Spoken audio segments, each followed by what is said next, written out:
right, so this is part of the Gear series. This is volume 2, HaGer, or the Gear, your understanding your destiny. For some time now, I've had a question that, you know, you have this issue, and the issue was in the first century you had the Jewish people, or the children of Israel, and then you had all these Gentiles that were responding, and the big question was, what do we do with these Gentiles, right? And they were trying to sort that out, and some of which they knew. They weren't. It wasn't that big a mystery. A lot of the issue dealt with the rise of the house of Shammai, the condemnation of the Jews of the Gentiles. They kind of created the mystery themselves. It wasn't that big of a mystery according to the Torah. But now 2,000 years later, you have Gentile-based Christianity, and their question is, what do we do with these Jews? How are these Jews supposed to? I mean, what are they supposed to do? They ought not to circumcise their children, and they ought to, observe on Sunday and abandon Saturday, and they should, do all these sorts of things. And it's very weird what we've come up with. But there's a lot of debate in a lot of groups, even amongst Jews today. Again, how do we handle these issues? What is a Gentile's responsibility towards the Torah? Does it even apply to them? Most of Christianity today would say no. The Torah has no relevance towards you. I mean, that's why Yeshua died, and these sorts of things. The issue is, though, the Creator is not dumb, and so my hypothesis was this: if there was a path for the Gentiles, if the Torah was given to Israel, right, and it was for Israel only, then where was his instructions for the Gentiles? You have a problem. And the question is, God gives the Torah, then it would make sense to me that the Torah would contain his instructions for the Gentiles, or at least, I mean, if it's the only written revelation for God, then God is not dumb. He must have dealt with it somehow in that written revelation.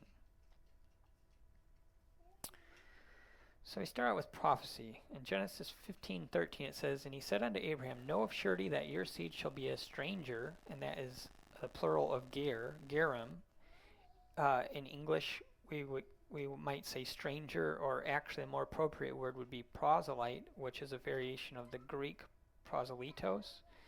In fact, in the Greek version of the quote-unquote Old Testament, the word proselytos or proselyte is used in place of the Hebrew word ger. They're the same word, and they essentially mean a convert. Some will argue that the term convert for ger is a later meaning. I don't agree with that, nor do I believe that at all. I believe the priesthood had preserved the meaning that this always meant a convert. By definition,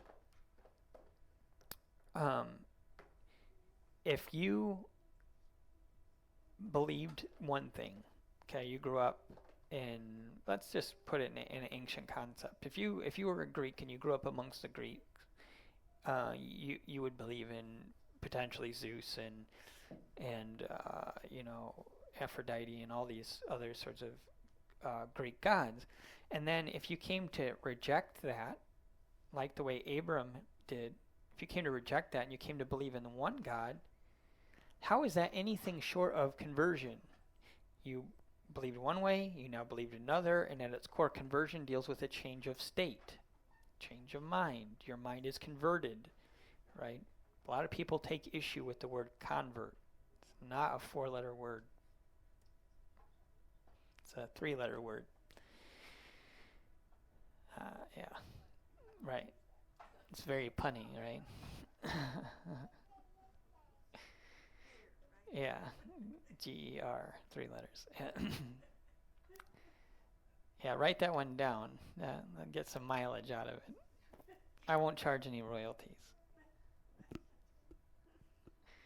God is our Creator is a God of models and patterns. There's patterns all over the Word.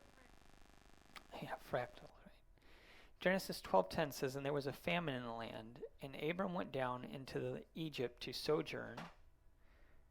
to Ger or to Ger. Again, Ger. Abram went into Egypt as a Ger, right? Right? He was a convert. How do I say that he was a convert? Because he was born to Timrod. The book of Joshua tells us Terah, his father, Terach, served Nimrod and was an idol worshiper, right? So Abraham converted away from that into belief in one God, and then he went down to Egypt. Abram was a Ger, and for there was a famine was grievous in the land. Abraham was modeling what would happen to his descendants. Remember, God prophesied that his children would be going down and be Ger in the land of Egypt. And Abraham went down to Egypt as a Ger. And so what happened to Abram would happen to his children. So just as Abram was a Ger in the land not his own, so to his children of Israel would be Ger. And what does this mean? Before answering that, look at Lot. Lot was a Ger. Genesis 19:9 says, and they said, stand back. And they said again, this one fellow came to sojourn, that is to be a Ger, and he needs to be a judge. And he will needs be a judge. Now, will we deal worse with thee than with them? And they pressed sore upon the man, even Lot, and came near to break the door. And so they understood that what he was, that he was a convert, that he was different from them. He believed in the one God. He was probably even doing missionary activity there in Egypt. When you understand these things, it changes context. Like, why did Lot was in the city? Lot thought perhaps if he goes directly into the city that maybe he would have more success. Isaac the Ger, and Jacob dwelt in the land where his father was a stranger, a Ger, in the land of Canaan, or alternatively, as we talked about in light of Mashiach, made proselytes. There's a quote here, Isaac the Ger. Jacob too converted proselytes. Then Jacob said to his household and all that were with him, rid themselves of alien gods in your midst. And they gave to Jacob all their alien gods. And regarding Isaac, we have not learned of similar activities. So how do we infer that Isaac also converted proselytes? Or Isaac, or perhaps our Yoshea taught in the name of our Judah, be Simon. It says here that Jacob settled in the land of his father's sojourning. And we can read, instead of Megure Aviv, we can read it as Megiore Aviv, which would be his father's proselytings. Moshe, right? Moses was a Ger. Exodus 2:22, and she bare him a son, and he called his name Gershom, for he said, I have been a Ger in a strange land. A Ger, a stranger in a strange land. The two words for stranger there are not the same. The first one is Ger, and the second one is Nakaria, which comes from Nakar, alien, foreign.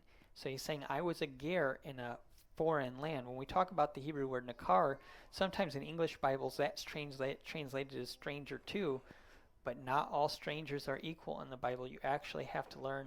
Original language is key. You have to look at the original language. You have to see which word it is because they mean different things. A Ger is a convert, a Nakar is a heathen. Israel, like Abram, are models for Ger. Deuteronomy 10:19 says, love ye therefore the Ger, for you were Gerim in the land of Egypt. God himself tells Israel, before I made you a nation at Mount Sinai, before we forged this covenant, and you were a nation, you were a tribe of people, and you were all Ger, you were converts. You were essentially goyim. You were not a nation yet. Romans 3:1-2 says, what advantage has the Jew, or what profit there is of circumcision? Much in every way, chiefly because that unto them were committed the oracles of God. And what does this mean? It means this is their right to interpretation. And why I bring that up at this stage is, a lot of people can go along and they could say, Garrett would know that just means a resident alien. It just means somebody that lives in their land. No. Judaism teaches this notion that a Ger is a convert. I'm not making it up. It's passed down. And Romans itself even authorizes what is the advantage of a Jew? What is the profit of their circumcision? That covenant that they made? Because God gave them the oracles of God. And by giving them the oracles of God, he gave them the right to interpret the oracles of God. This is not given to anybody else. Nowhere in Scripture are you going to find direct authorization that any other people group have a right to be the main parties to give us interpretation of the Word of God.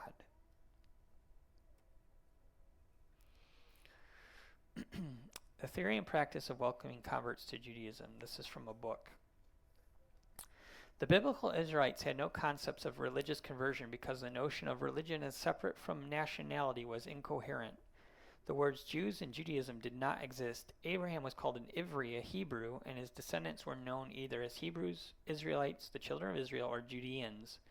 These words are nationalistic terms that also imply the worship of the God of Abraham.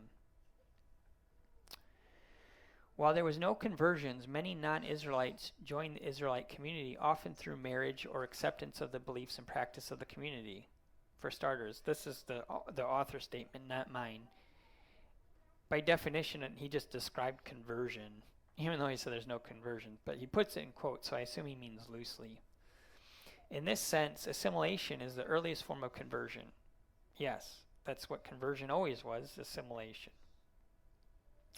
Abraham and his descendants absorbed many pagans and servants into their group, greatly increasing the size of the Israelite people. After their journey into Egypt, their exodus with the mixed multitude, that is, the non-Israelites who joined the nation as it left Egypt, and the receiving of the Torah on Mount Sinai, the Israelites returned to the land of Israel. Once again, they increased their numbers from among non-Israelite peoples, both those who lived in Canaan, such as the Hittites, Hivites, Girgashites, Amorites, Pezerites, Jebusites, and others, and those who entered the land. Some of these foreigners, the Nokri, remained apart from Israelite society, apart from the Ezrak.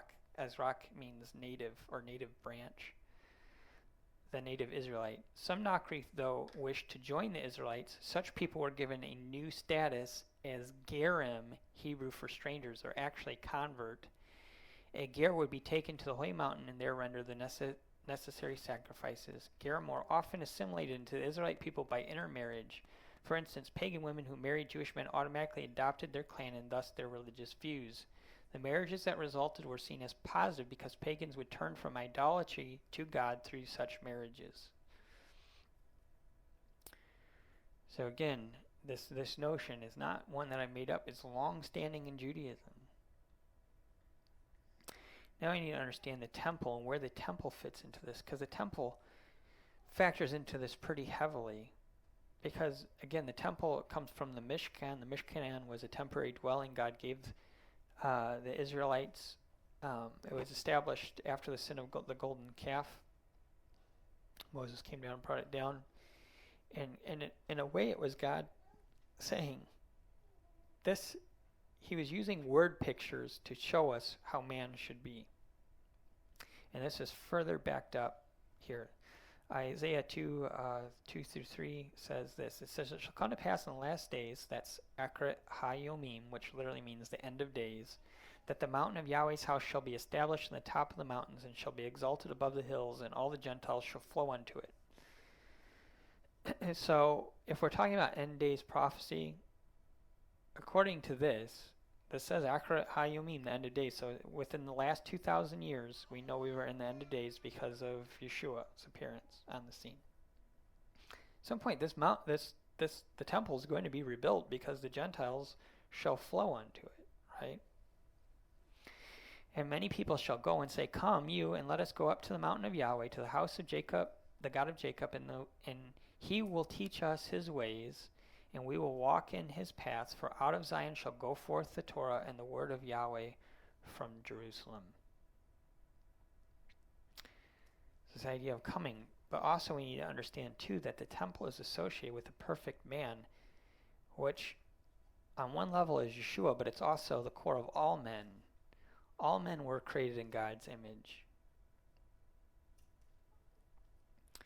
Isaiah 49:6 said, and he said, "It is a light thing that you should be my servant to raise up the tribes of Jacob and to restore the preserved of Israel. I will also give thee for a light to the Gentiles, that you may be my salvation unto the end of the earth." Why these are being placed together is because prior to that we just read about how the temple is basically going to be a light or a rallying point, a banner that the Gentiles would flow to learn about God. the prophets seen in this, understanding this idea that the temple is a model of man and in a way the Mashiach, they too say, my servant, who is my servant? The Mashiach shall raise up the tribes of Jacob, and to restore the preserved of Israel, I will give thee for a light to the Gentiles, that you may be my salvation to the end of the earth. So if the temple was a banner and rallying point for the Gentiles, the nations, so too would the Mashiach then, when he came, because he would be like the temple or equal to the temple. Yeshua himself even says, I tell you for sure that one greater than the temple is here, because the temple is just a picture about the image of God, and the image of God here is standing before you. Isaiah 56, 5-7 says, even unto them will I give in my house and within my walls a place and name better than sons and of daughters, and I will give them an everlasting name that shall not be cut off. And the sons of the stranger, that's Nakar, that join themselves to Yahweh, which means they become gear, to serve him and to love the name of Yahweh, to be his servants, everyone that keeps the Sabbath from polluting it and taking hold of my covenant, even them will I bring unto my holy mountain and make them joyful in my house of prayer.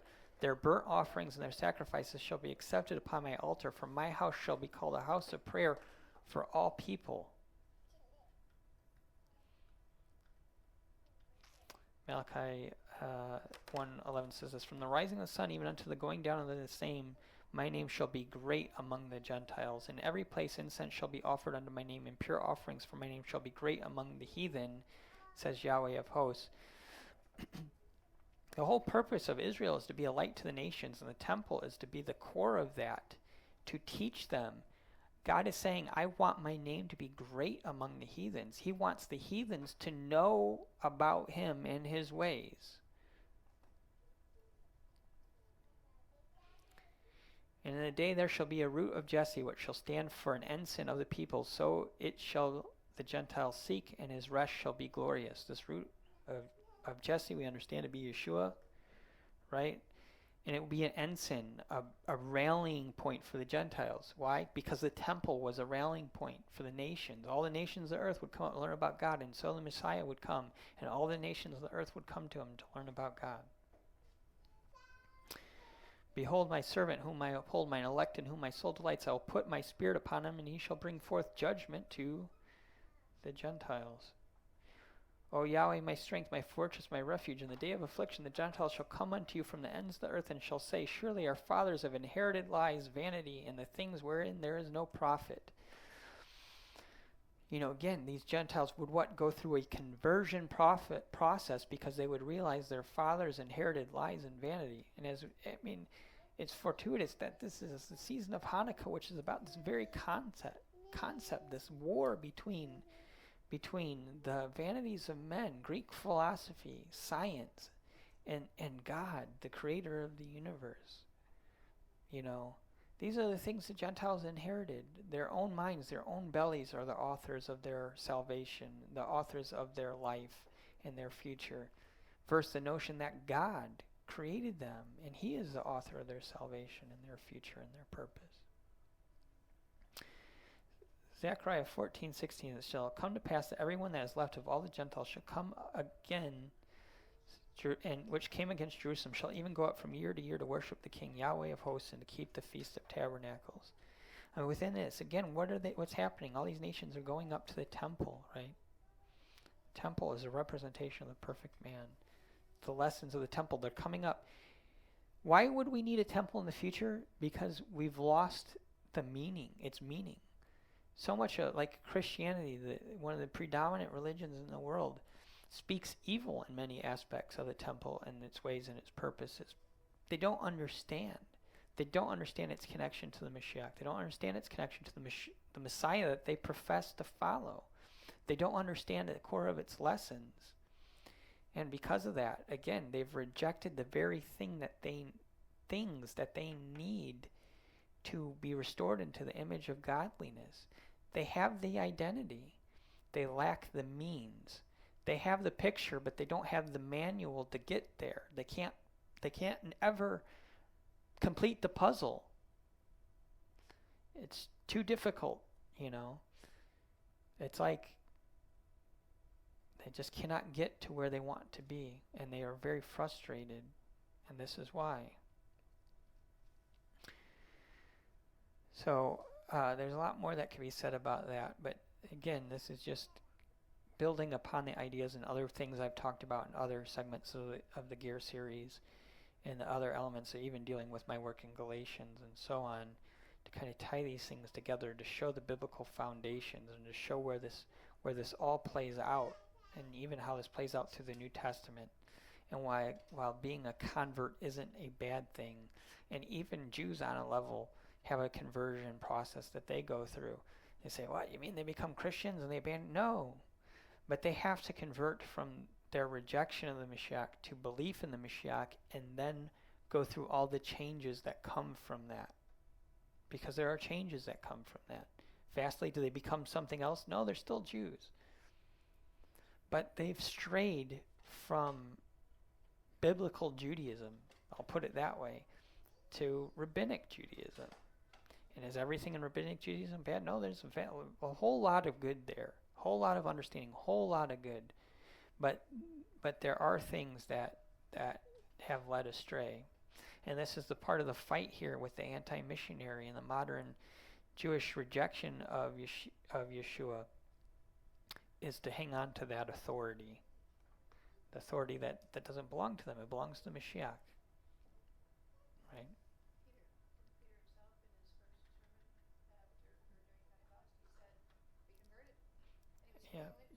Yeah, be converted. Yeah, you have to turn. You have to repent.